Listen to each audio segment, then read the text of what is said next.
कैसे हैं मेरे प्यारे दोस्तों। मैं आपका दोस्त होस्ट विवेक जीत फिर स्वागत हो गया हूं आपके लिए एक नए करंट अफेयर की वीडियो लेकर 22 जून 2022 की। तो जैसे कि हम लोग एनडीए 2022 के करंट अफेयर की तैयारी कर रहे हैं और साथ में ही जो किसी एग्जाम्स में जो क्वेश्चंस वन लाइनर क्वेश्चंस आते हैं उन क्वेश्चंस के बारे में भी हम कर रहे हैं। साथ में जहां पे कभी कोई डिस्क्रिप्शन क्वेश्चन हमें लिखना होता है उस पर भी हम तैयारी कर रहे हैं, क्योंकि हम हर क्वेश्चंस को पूरा ब्रीफ समझने की कोशिश करते हैं।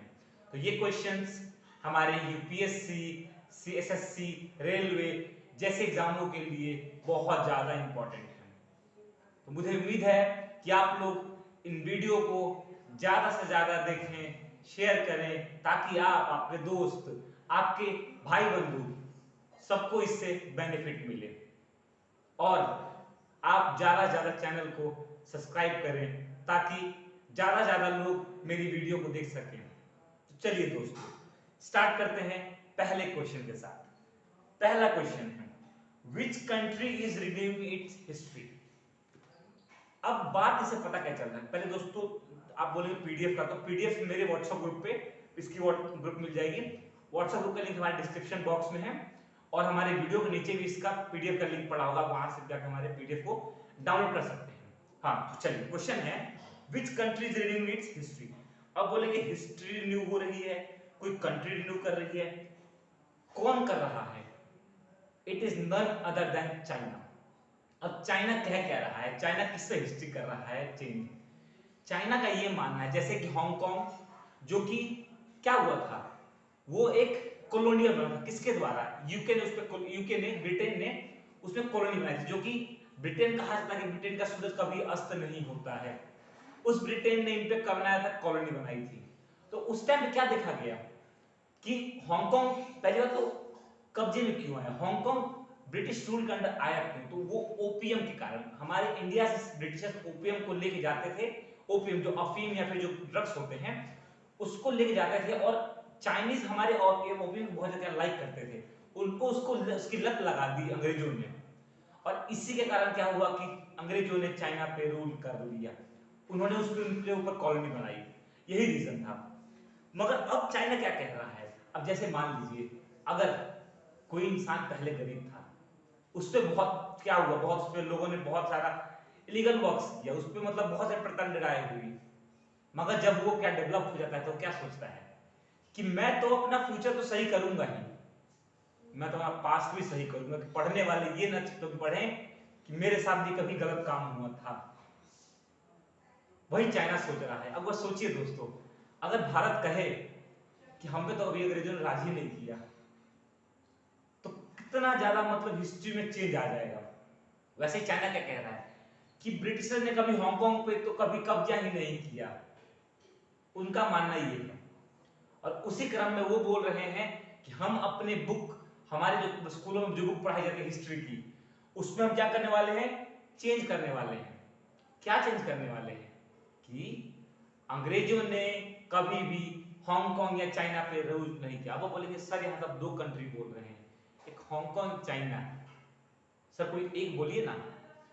तो जैसे कि जानते हैं कि चाइना एक वियतनाम है और एक है, एक चाइना है, एक वियतनाम है, और दूसरा क्या है, दूसरा हमारा है हांगकांग।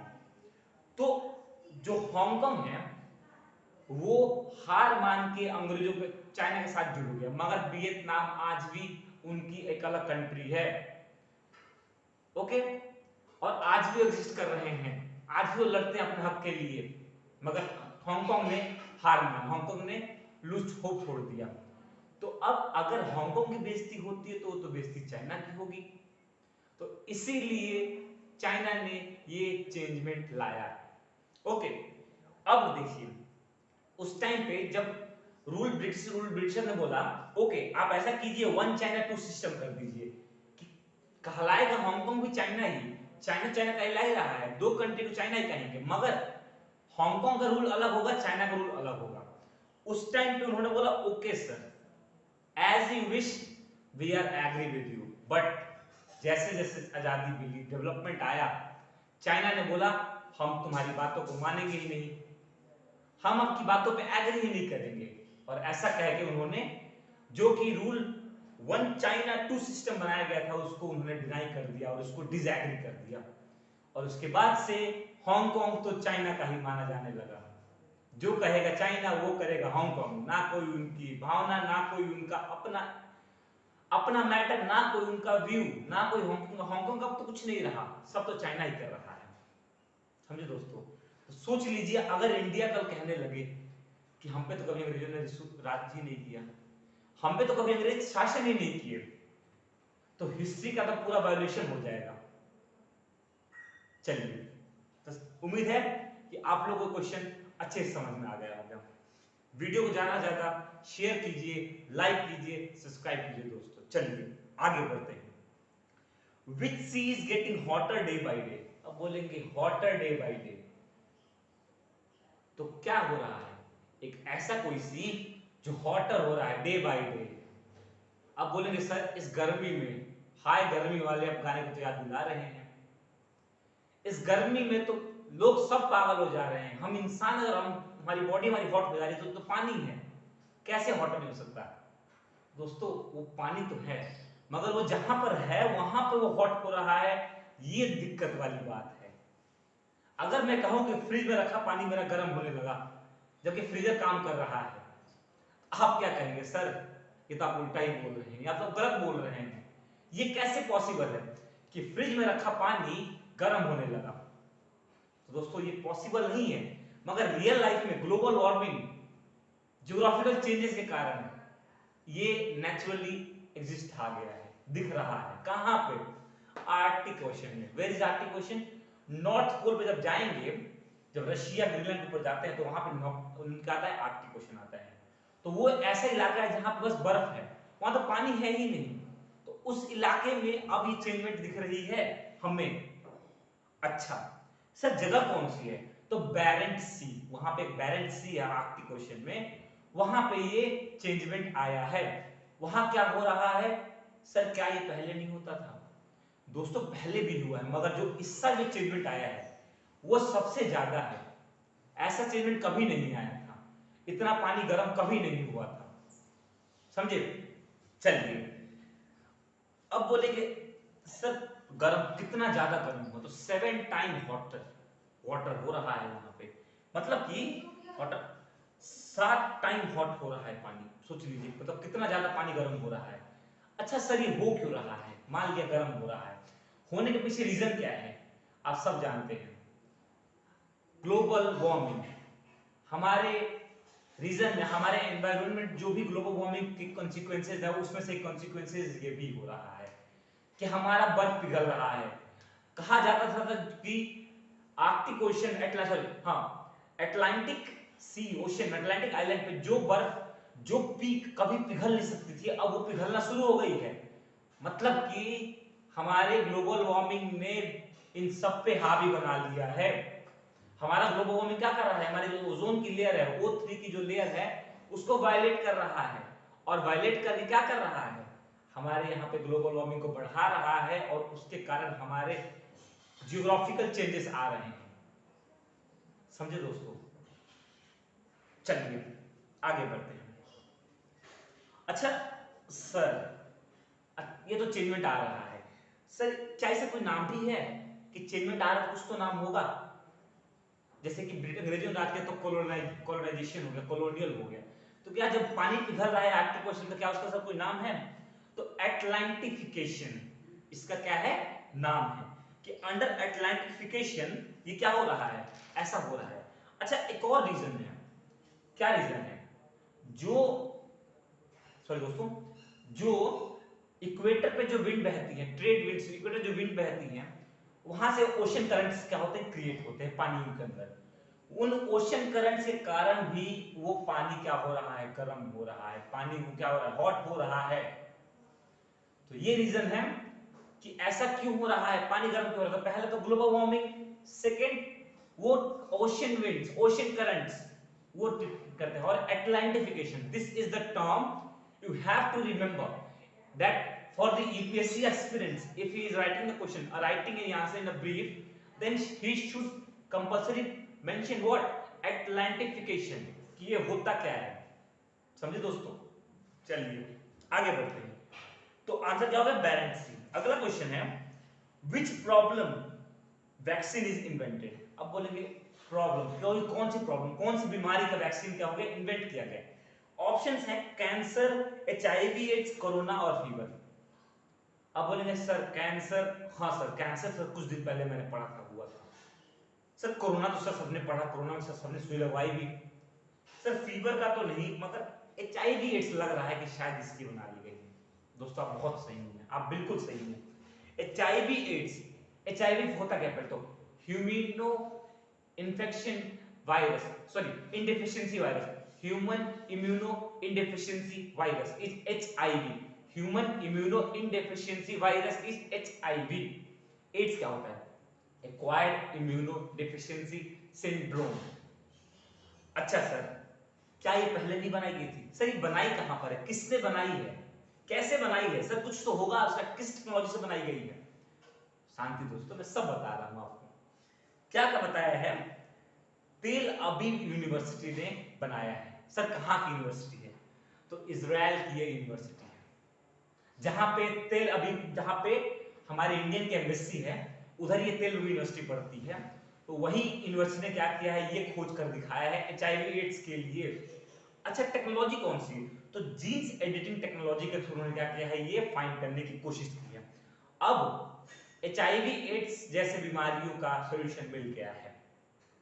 अच्छा सर ये एचआईवी एड्स होता क्या है, तो ये सब हम जानते हैं कि ये एक कैसा क्या है, एक वायरस है जो कि किस तरह, किन तरह की प्रॉब्लम से क्या होता है, इन्फेक्ट होता है।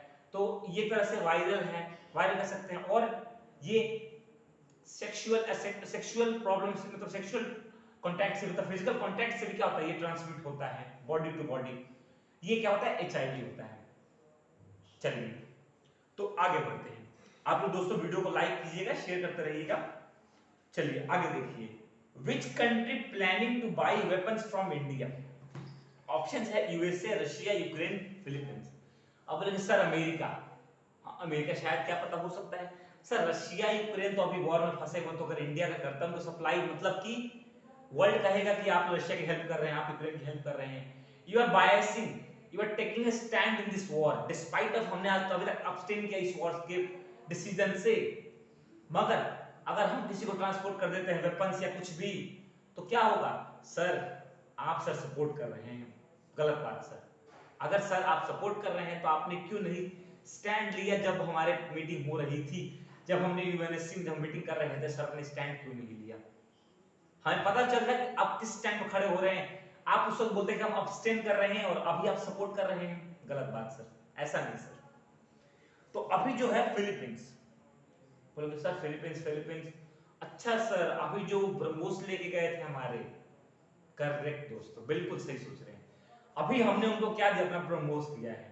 उन्होंने अभी फिर कहा है कि हम क्या लेने वाले हैं, हम इंडिया के साथ बहुत ज्यादा वेपन्स की डील करने वाले हैं। अच्छा ये बताने का रीजन क्या था सर, उन्होंने क्यों बताया सर, ये बताया बोल क्यों रहे हैं कि वी आर गोइंग टू, ये उनका कहना है कि ये भी शुरुआत है, आगे आगे देखिए होता है क्या। सर बता किसको रहे हैं वो, तो वो चाइना को बता रहे हैं। क्योंकि फिलीपींस कहां आता है, फिलीपींस देखा तो साउथ चाइना सी में आता है, और साउथ चाइना सी में China is doing many illegal works despite of not following the boundary lines. उसका मानना है कि पूरा साउथ चाइना किसका है, चाइना का है। मगर हमें पता है कि 12 नॉटिकल माइल से क्या होता है, मायने में होता है। जब 12 नॉटिकल माइल्स मायने में है, तो आप कैसे कह सकते हैं कि ये आपकी बाउंड्री है। तो साउथ चाइना, चाइना क्या कर रहा है साउथ चाइना सी में, अपने इलीगल वर्क्स कर रहा है, कैप्चर करने की कोशिश कर रहा है, और उसी क्रम में ये हो रहा है। तो फिलीपींस ने कहा है इंडिया से, वर्ल्ड में कहा है कि हम इंडिया से वेपन खरीदने वाले हैं। कितना खरीदने वाले हैं अभी तक नहीं बताया, मतलब खरीदने वाले हैं, पैसा इन्वेस्ट करने वाले हैं। चलिए अच्छा सर फिलीपींस की कैपिटल कहां पर है, तो Manila is the capital of Philippines. अगला क्वेश्चन, अगला क्वेश्चन है विच कंट्री वांट नाटो। अब बोलेंगे सर नाटो को कंट्री तो आजकल सर अभी तो यही सुनाई दे रहा है कुछ सालों से, कुछ दिनों से या कुछ महीनों से, कि रशिया बार बार नाटो को क्या कर रहा है, वॉर्न करता है, कभी कहता है, कभी वॉर्न करता है वो फिलीपींस फिनलैंड के मैटर पे, कभी लिथुआनिया, अब कभी मतलब कभी यूक्रेन के मैटर में उसने उसको वॉर्न किया, मतलब सर वॉर्न कौन करता है बार बार उसको, तो रशिया ही वॉर्न करता है, तो अभी भी वही किया है। सर किया क्यों है, तो देख लें कि रशिया ने वॉर्न किया क्यों। तो रशिया का मानना, रशिया ने भी क्या बोला इंडिया से कि हम आपको ईरान के थ्रू क्या करने वाले हैं, सामान भेजने वाले हैं। और एक और चीज, रशिया का कभी भी अगर सामान भेजना है नाटो कंट्रीज को, अमेरिका को, तो वो दो रास्ते यूज करता है। एक रास्ता यूज करता है गल्फ ऑफ फिनलैंड, अगर वो बंद हो जाए, वो ब्लॉक हो जाए। सेकंड रास्ता कौन सा यूज करता है, वो लिथुआनिया से, जो कि एक कलिनिनग्राड से जो रास्ता गुजरता है वहां से करता है वो। मगर अभी क्या होगा, कलिनिनग्राड जो है उसको बैन कर दिया गया। कलिनिनग्राड एसेट्स बैन किसने किया है, तो लिथुआनिया ने किया है। तो रशिया ने उसको वॉर्न किया है। लिथुआनिया क्या है, एक नाटो कंट्री है, तो रशिया ने उसको वॉर्न किया है कि आप हम पे ये बैन हटा दे ताकि हम अपने सामान को एक्सपोर्ट कर सकें, कहां पे, दुनिया में देश को दे सकें सामान अपना, तो आप ये बैन हमारे ऊपर से हटा दीजिए। अच्छा ठीक है सर, ये नाटो है क्या sir, North Atlantic Treaty Organization, इसके अंडर में कितनी कंट्री आती हैं सर, तो इसके अंडर देखें तो टोटल 30 कंट्रीज आती हैं सर। ओके, अच्छा सर इसका सर बना कब था, तो 1949 में वाशिंगटन डीसी में इसका क्या है हेडक्वार्टर, सॉरी इसका ये बना कहां पर था, 1949 में वाशिंगटन डीसी अमेरिका में बनाया गया था। अच्छा सर इसका हेडक्वार्टर कहां पर है, तो ब्रुसेल, कहां पर, बेल्जियम में है। ओके ठीक है सर, तो ये क्या हो गया, नाटो हो गया। आगे चलते हैं, अगला क्वेश्चन, नेक्स्ट क्वेश्चन है which Indian footballer become the top scorer, अच्छा footballer top scorer, goal scorer, option है सुनील छेत्री, मानवीर सिंह, गुरप्रीत सिंह और दानिश। अच्छा हम देखें तो ये चारों क्या है, हमारे इंडियन फुटबॉलर प्लेयर्स हैं। सुनील छेत्री कौन है, तो ये हमारे इंडियन फुटबॉल टीम के गोलकीपर है, और जो गुरप्रीत सिंह है ये हमारे गोलकीपर हैं, और कैप्टन कौन है, सुनील छेत्री हमारा क्या है, कैप्टन है। शायद मैंने शायद गलती से मैंने आपको गोलकीपर बोल दिया, तो सुनील छेत्री क्या हमारे कैप्टन है, और जो गुरप्रीत सिंह है वो क्या हमारे गोलकीपर है। अच्छा सर किया किसने है, तो जो हमारे सुनील छेत्री हैं उन्होंने अभी ये रिकॉर्ड हासिल कर दिखाया है इसी जून में, उन्होंने सबसे ज्यादा इंडियन हॉकी गोल फुटबॉलर हैं जिन्होंने सबसे ज्यादा गोल्स मारे हैं। सर कहाँ के रहने वाले हैं ये, तो ये आंध्र प्रदेश के रहने वाले हैं। अच्छा सर हम भी देख रहे हैं कि सर अभी स्पोर्ट्स का क्या हो रहा है, बदलाव हो रहा है, बदलाव इन द सेंस कि अब लोगों का अट्रैक्शन चेंज हो रहा है। मतलब कि पहले क्या होता था, पहले अगर आप देखेंगे तो हर 100 में से 99 बच्चा कहता था कि मुझे क्रिकेटर बनना है, मगर अब क्या हो रहा है, everyone is giving its contribution to all the sports, not only cricket and football।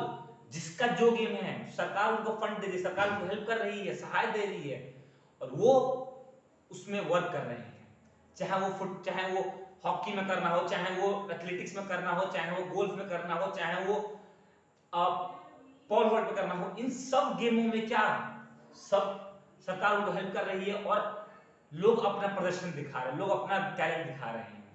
मतलब कि अब क्रिकेट ही नहीं रहा, ना ही फुटबॉल रहा, ना ही हॉकी रहा, अब तो हर गेम में आपके पास एथलेटिक, जिम्नास्टिक, ऐसे गेम्स, रेस, सब गेम्स सब पास ऑप्शंस हैं।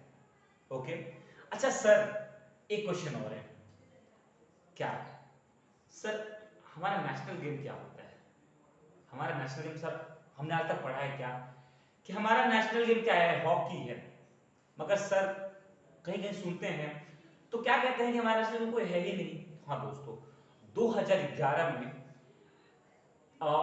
लड़के नाम याद रहा, उन्होंने कहा था, बोला उन्होंने कि सर नेशनल गेम का कुछ क्राइटेरिया होता है, क्या वो सर हम फुलफिल करते हैं, तो उस टाइम पे क्लैरिफाई किया गया कि India don't have it's national game, हमारा कोई नेशनल गेम है ही नहीं। क्यों, नेशनल गेम वो गेम होता है जो कि पूरे उस कंट्री लेवल पर खेला जाए, कंट्री पूरी खेले।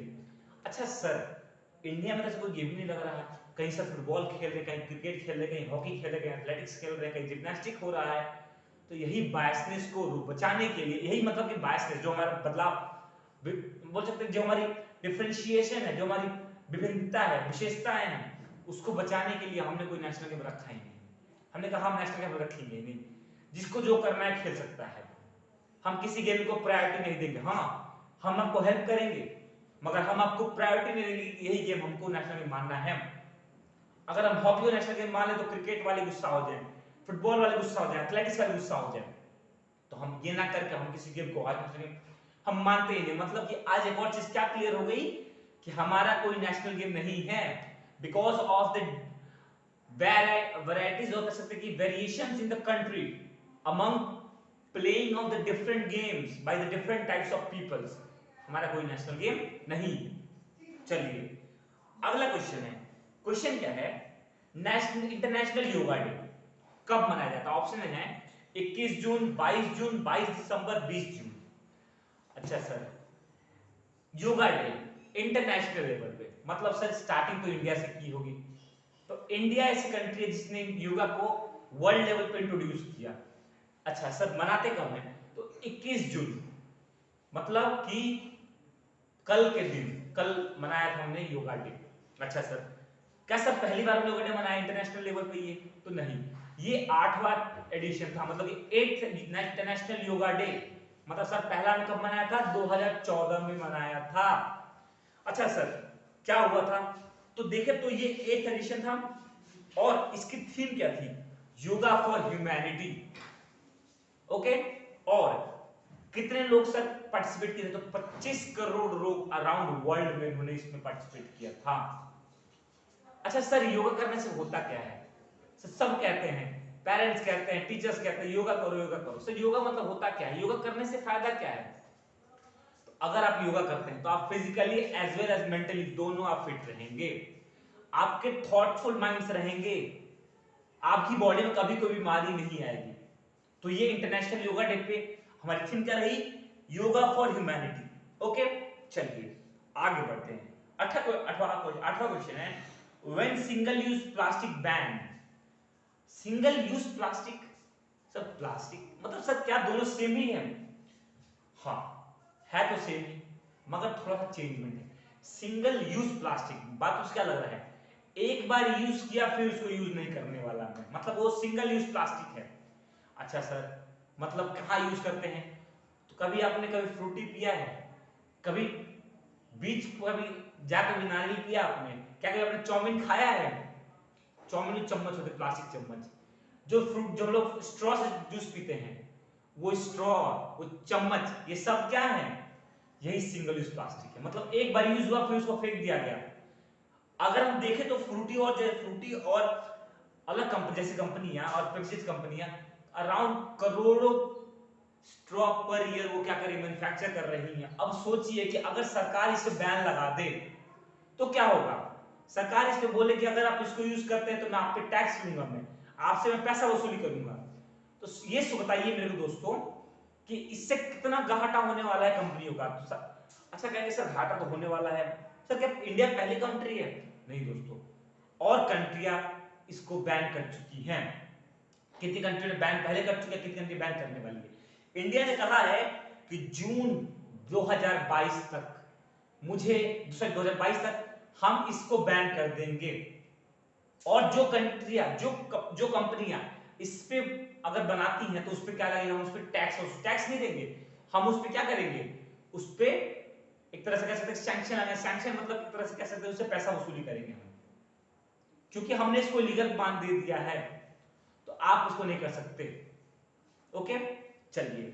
अच्छा सर, फिर तो अगर ऐसा हो गया सर फायदा क्या होगा इससे? तो आप दोस्तों सोचिए, अगर करोड़ों प्लास्टिक जो कि हम सिंगल यूज प्लास्टिक है, प्लास्टिक जो कि सर 100 साल ले लेती क्या होता है डिकम्पोज होने में, फिर भी वो हार्म करती है नेचर को। ऐसे हम करोड़ों प्लास्टिक हम डेली बना रहे हैं, यूज और फेंक रहे हैं, थ्रो कर रहे हैं, रीयूज तो कर नहीं रहे हैं। तो इससे कितना घाटा होने वाला है देश का, कितना एनवायरमेंट को नुकसान होने वाला है। तो इसी रीजन से हम ये कर रहे हैं। ओके, चलिए आगे चलते हैं। अगला क्वेश्चन है, अब दोस्तों अब आगे के दो क्वेश्चन थोड़ा सा डिस्कशन क्वेश्चन है, डिस्कसिंग टॉपिक है। टॉपिक क्या है? पहला है इज एग डोनेशन और आईवीएफ इज लीगल। अब सर ये आईवीएफ क्या है, एग डोनेशन क्या है? क्या हम अंडा किसको दे रहे हैं? क्या वो मुर्गी वाला खाने वाला अंडा किसको दे रहे हैं? नहीं दोस्तों, ये थोड़ा सा अलग है। IVF in vitro fertilisation, IVF in vitro fertilisation, VITR fertilisation. अच्छा सर, ये हमने सुना है, कहाँ सुना होगा आपने? सोचिए, बायो में सुना है हमने। एग डोनेशन क्या होता है? आप सबको पता है, male and female reproduction system, आप सबने 9th क्लास में पढ़ा होगा। उसमें क्या होता है, जो 9th और 10th क्लास में, उसमें एक मेल रिप्रोडक्टिव पार्ट होता है और एक फीमेल रिप्रोडक्टिव पार्ट होता है। मेल से क्या है, मेल का जो गैमेट होता है, जो मेल क्या होता है, वो मेल स्पर्म प्रोड्यूस करता है और फीमेल क्या करती है, एग प्रोड्यूस करती है। और दोनों के फर्टिलाइजेशन से क्या प्रोड्यूस होता है, उससे हमारा फर्टिलाइज होता है और उससे फोएटस बन के हमारा मतलब बेबी प्रोड्यूस होती है, जो कि हम बेबी फॉर्म में वो क्या होता है, चेंज होता है। अच्छा सर हो क्या रहा है, सर कहां हो रहा है, कौन कर रहा है? तो आप जानते हैं दोस्तों कि आजकल एक टर्म बहुत चल रहा है, सेरोगेसी मदर। बच्चा किसी और का, मां कोई और, बाप कोई और, वो बच्चा अवैध नहीं है। ये दोस्तों एक तरह से सहायता है। क्या होता है कि हमारी बॉडी में, हमारी रिप्रोडक्शन पार्ट्स में क्या होता है कि कभी-कभी दिक्कतें आ जाती हैं, जिसके कारण हम रिप्रोडक्शन नहीं कर पाते हैं। तो उस केस में जो पेरेंट्स विदाउट सन या विदाउट चिल्ड्रंस हैं, उनके लिए ये सेरोगेसी मदर्स को यूज किया जाता है या फिर इन विट्रो फर्टिलाइजेशन यूज किया जाता है। क्या होता क्या वहां पे? तो इन जो सेरोगेसी मदर्स को क्या होती है कि कोई माँ अपने अपने एग को डोनेट करे, किस लिए? एक स्पर्म से फर्टिलाइज करने के लिए, और वही जाके क्या बनता है, वही जब जाके फिर हमारा फर्दर फोएटस बनता है, फर्टिलाइज हो जाता है, वो फिर फोएटस बनता है। मतलब कि surrogacy is a legal one कह सकते हैं। आईवीएफ क्या होता है? तो सेम चीज जब वो बाहर प्रोड्यूस होता है, मतलब कि पेरेंट मदर से एग लिया और पेरेंट से स्पर्म लिया, फादर से स्पर्म लिया और उसको बाहर फर्टिलाइज किया, फर्टिलाइज करने के बाद उसको मदर के यूट्रस में डाल दिया हमने, तो क्या हो गया, वो इन विट्रो फर्टिलाइजेशन, बाहर फर्टिलाइजेशन हुआ, फिर जाकर उसको अंदर डाल दिया, फिर वहां से उसको न्यूट्रिशन मिलेगा, न्यूट्रिशन से क्या होगा, बच्चा फिर डेवलप होगा और फोएटस बन के फिर फर्दर वो बच्चे के फॉर्म में वो कन्वर्ट होगा। तो इससे हमें पता क्या चला कि जो एग डोनेशन या फिर आईवीएफ क्या है, वो लीगल है। गवर्नमेंट ने इसको लीगल कहा है क्योंकि it is a help for those parents who not able to give birth to baby one. It is because of the biological effect, not because it is their fault. ये biological effect में था, तो इसीलिए ये surrogacy mother या फिर एक donation या फिर आईवीएफ को स्टार्ट किया गया है। तो मुझे उम्मीद आप लोगों को ये समझ में आ गया दोस्तों। ये बहुत एक डिस्कशबल टॉपिक है, डिस्कशन टॉपिक है ये यूपीएससी वाले बच्चों के लिए। फिर एनडीए में भी एसएसबी में जाए तो शायद हो सकता है क्वेश्चन मिल सकता है आपको कि what is IVF, what is एक डोनेशन, इज इट लीगल और इलीगल। तो आपसे क्वेश्चन पूछा तो आपके इस पे व्यू होना चाहिए आपके। अगला क्वेश्चन है, why government ban sugar export for world? सरकार क्या कर रही है, बैन कर रही है। क्या बैन कर रही है? शुगर एक्सपोर्ट कर रही है, बैन मतलब कि चीनी के एक्सपोर्ट को बैन कर रही है। सरकार ने बोला है रिसेंटली कि आप लोग शुगर कम से कम प्रोड्यूस कीजिए, शुगर कैन कीजिए मगर शुगर कम प्रोड्यूस कीजिए। अब बोलेंगे सर शुगर कैन कर लेंगे तो शुगर कैसे क्यों नहीं करेंगे? सर शुगर कैन करेंगे क्या, क्या उसको फेंक देंगे? क्या उसे गन्ना जूस बना के पी जाएंगे? नहीं दोस्तों, सरकार ने बोला है आपकी शुगर कैन मैं लेने वाला हूं। शुगर कैन कौन लेगी? गवर्नमेंट लेगी। सर करेगी क्या? क्या सरकार को सर जूस पीने का मन कर रहा है क्या? ऐसा तो नहीं है। नहीं दोस्तों, सरकार ने बोला है कि हम शुगर कैन को यूज करके क्या बनाएंगे? इथेनॉल ब्लेंडिंग करेंगे। अब समझ में आया सरकार क्यों बोल रही है?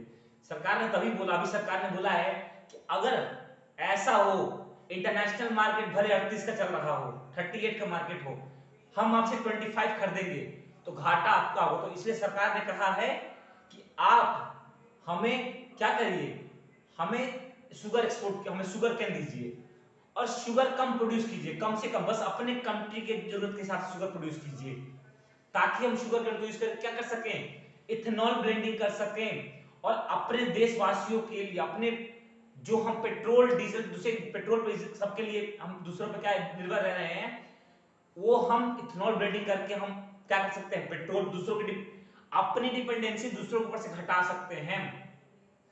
इसलिए गवर्नमेंट ने कहा है कि आप लोग ज्यादा शुगर कैन प्रोड्यूस कीजिए मगर शुगर लिमिटेड कीजिए, बस जरूरत के हिसाब से कीजिए, क्योंकि आपका शुगर कैन मैं खरीदने वाला हूं और क्या करूंगा उसका? मैं इथेनॉल ब्लेंडिंग करूंगा। समझे? तो दोस्तों अब आज के 10 क्वेश्चन यहां समाप्त होते हैं। मुझे उम्मीद है आज 10 क्वेश्चन में आप लोगों को बहुत सीख मिली होगी।